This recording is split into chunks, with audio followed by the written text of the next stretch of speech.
all seriousness, Tua is out for this week's game against the Jets. So he's in the concussion protocol. He is not going to play. And, it makes sense that they're going to now take his time, be conservative, make sure they don't put him out there until everything's good. Meanwhile, the investigation is ongoing. He's going to meet with NFL officials or investigators this week early. It's either today or tomorrow, I believe.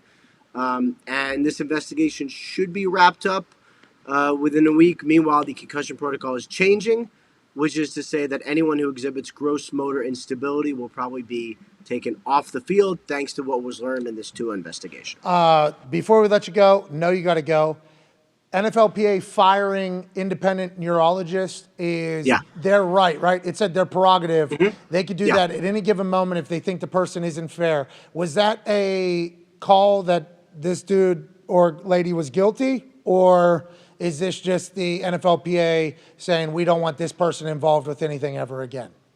So, from what I understand, the person who was fired, the UNC, was not really cooperative and sort of aggressive, I guess, and didn't really understand his role as a UNC essentially.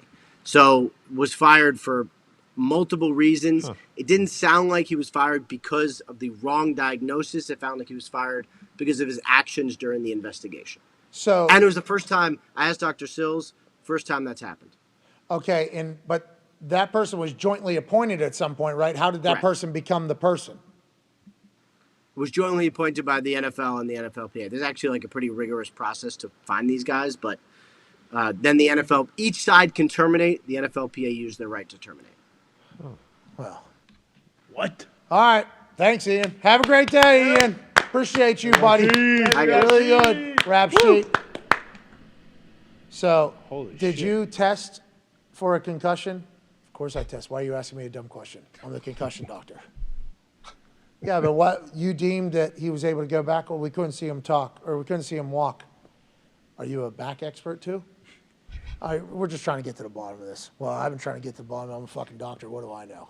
And then the NFLPA goes, the fuck out of here. See you later. This guy, the fuck out of here. Is that what happened? Like when I heard that person was fired, the entire internet was like, okay, he did something wrong. And I'm like, did he? Is that what happened? Or was it just, hey, we don't want this fucking guy doing it for the NFLPA anymore, which it sounds like was their right at any given time. The NFL can also do that too, I guess. What if a guy doesn't have one, and is trying to get back in the game, and the independent person says, no, you're not allowed to. And then the NFL has to go, fuck, get that. Oh, you don't want a star player on the field? Oh, okay. Okay, get the fuck out of here. See ya. Is that when that would be the only time the NFL would get rid of that person, I guess? Yeah, I guess. But does the PA have a certain amount of strikes, certain amount of times they can use that to fire people, like a lawyer when they try to get rid of jurors? They said prerogative, so I think it's like any time. And I would imagine Ian saying he got fired the doctor got fired for their actions during the investigation and not exactly the Tua thing. I would think the Tua thing's a lot bigger deal than your reaction to the investigation. That's why I thought it was very important for them to say, did they fire him because they could fire him and don't trust him going forward? Or did they fire him because they found negligence or found malpractice or something? Yeah. Those two weren't necessarily announced at the same time. And I think what we just heard is they're not at the point of declaring negligence or malpractice yet. But I thought they did report that they found several obscurities in the tests he conducted before Tua went back in. Did they report that? Yeah, I did read that on Twitter. And again, there's so much shit going on with this. Who knows if that was accurate or not? But I did read that they weren't happy with the testing process that he did with Tua before he went back in. I think that was during, it had to have been during the Bills game. Isn't that standard operating? Isn't that just you think? Yeah, your checklist. There's the protocols, yeah. They have all their steps to go through. Hey, I understand you're a doctor, so in your world, you're actual God, okay? You're a brain doctor, you're saving lives, probably you're an actual God. And you have to have that type of attitude when you're operating on brains, you are, But here we need you to just do this, do this, do this. Probably difficult for some of these fucking absorbed. Sounds like he didn't handle being questioned very well. Or hey, this is the protocol, and he's like, tell the truth. I have my own. I already know. I got a protocol. Yeah. It's like Cameron Brate. All right, we need to figure that out.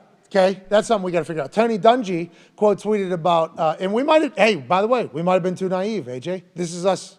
Yeah, honestly, it looks like we might have. Because we just assumed brain doctor, jointly appointed by the NFLPA and the NFL, would understand exactly what the role is, what you're looking for. The magnitude of that decision, too. Like, that's a huge thing. Hey, pal, the reason why we have you is because there is like billions and billions of dollars currently in litigation about the way the brain has been handled. So we're hiring the smartest minds on earth to protect our players from themselves and from the league, okay? Can you do that for us? Yes, absolutely. Of course. Just call me doctor next time, don't. Indeed. And they're like, we need you to do this, we need you to do this, we need you to do this. And this doctor in Miami is like, how many fingers? 2. Nailed it. He's good. Get the fuck out there. Good luck. Like, how's that happening? Do you smack him on the top of the head? You're fine. Yeah. You're going out there. All right, ready? I'm going to hold this. Let me know if this stays in the same spot as. Boom.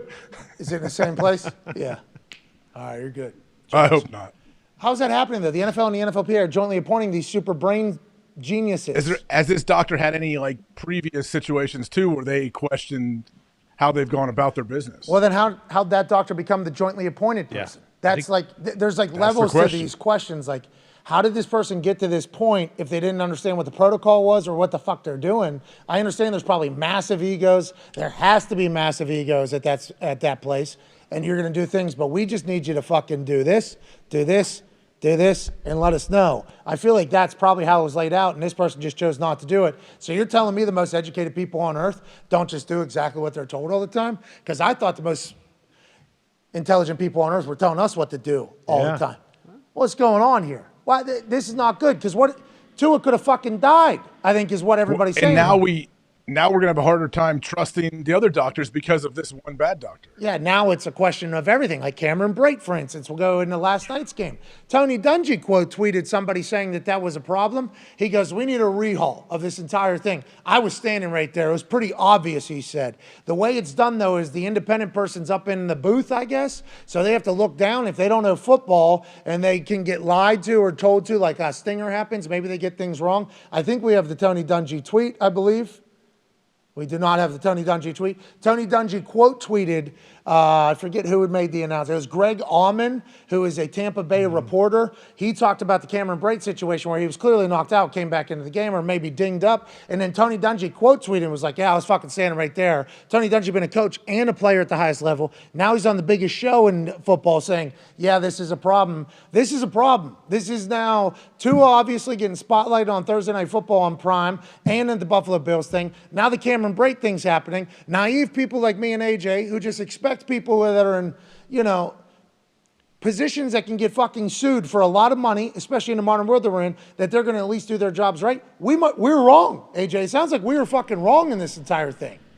Yeah, and I guess the question is the intent of the doctor. Did the doctor know that they didn't do the protocol right and they thought they'd push them through, or do they feel like, hey, Tua really passed all the tests, so I don't feel anything, like I feel confident putting him back in the field. Greg Auman tweeted, watching replay from last night, Cam Brate collided with Godwin. Big hit.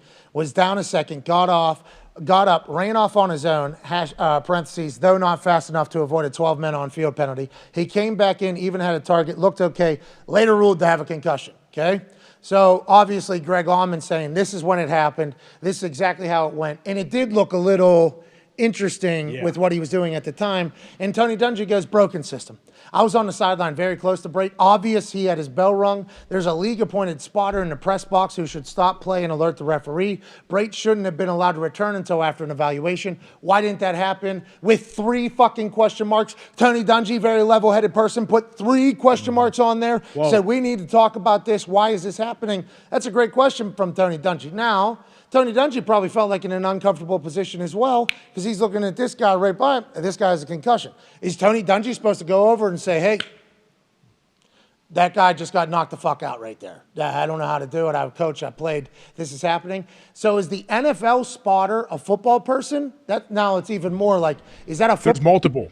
They claim there's multiple people. There's spotter up top, and then there's people on the sidelines too that can try to like alert whoever if someone is dinged up. And something like that happens, like, okay, that looks like something may be up. We should at least take him out of play and check him out, and then we could put him back in, but let's make sure. Anybody that's ever, like, watched football at pretty high clip, you know, and understands football a little bit, there's some obvious like, that looks like that.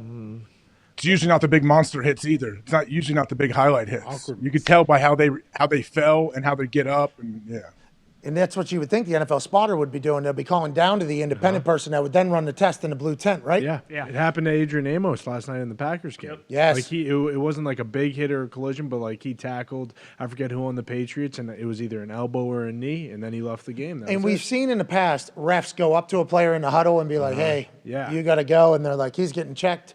From the spotter said he was knocked out. So then that's when the independent person is testing in the tunnel and giving the okay to either go back on the field or you're going into the locker room right now to put sunglasses on and not be sick. So that's the system. So whoever was spotting in the press box for the Cam Brate situation is to blame, right? In Miami, it's the independent doctor that was there, right? So now we can kind of start at least saying, like, this is the system that seems to be broken in this situation. This seems to be the situation. That's good news, at least for the future, you'd think. But then if you hire somebody and expect them to do something and they're the only person in the building that can do it, you're the only fucking neurologist that we have. That's another, like, powerful position all of a sudden out of nowhere. It's hard not to just take that person's word for it. Who knows, though, if they're fucking doing some fuckery, I guess. How do you ever fix that? I don't know. It raises the level of importance of these spotters, like, tenfold. Yeah. Like, these people need to know their shit. You can't really be, like, wishy-washy. Like, you need to absolutely – I mean, you basically have to err on the side of caution on everything. All right, let's get to a break, and then we'll do hour 3 on the other side, and we'll chit-chat about some positive stuff as opposed to a broken system that appears to be potentially leading to – I mean, we can't have that. Yeah, it's a bad injury. I have friends that have gotten 2 concussions in one game and been fucking changed for the rest of their lives, let alone, you know, their families dealing with it and what everything is, and let alone almost dying when that happens. But that's real. And we know that now. And we're trying to take all the steps to fix it. We got these dumbass guardian caps happening. We changed the style of football. We've changed rules. Now we need the people that are appointed into positions to do their fucking job. Hey, do your fucking job, AJ. Just tell them to do it. I'm with you, but also I would assume there's a big swath of people that are saying it's on the players to take themselves out, and you got to be an adult. It's never going to happen. I don't see that especially if you are dinged up. You think you're thinking straight and say, oh, I'm coming out? Well, what do you have? You just have a headache too, some guys? Yeah. Well, that's happened before. Hurt or injured. No, it's like the Miami doctor in any given Sunday. James Woods let Lawrence Taylor go play knowing he could die. Well, and I will follow up. Miami piss test guy was the guy that got caught up in the cheating of the piss tests, if you do look back into the substance of abuse program. Yep. Yeah. Had a ponytail, this guy. Weapon. Jewelry on. Oh, was he the one? Were guys paying him some cash? Think he had a grill on when he came and tested me? White guy. I laughed so hard. I was like, this is the piss tester? No way. This guy's fucking doing it. Let's go. What happened to him? He no longer does piss tests, I don't think. Well, Damn.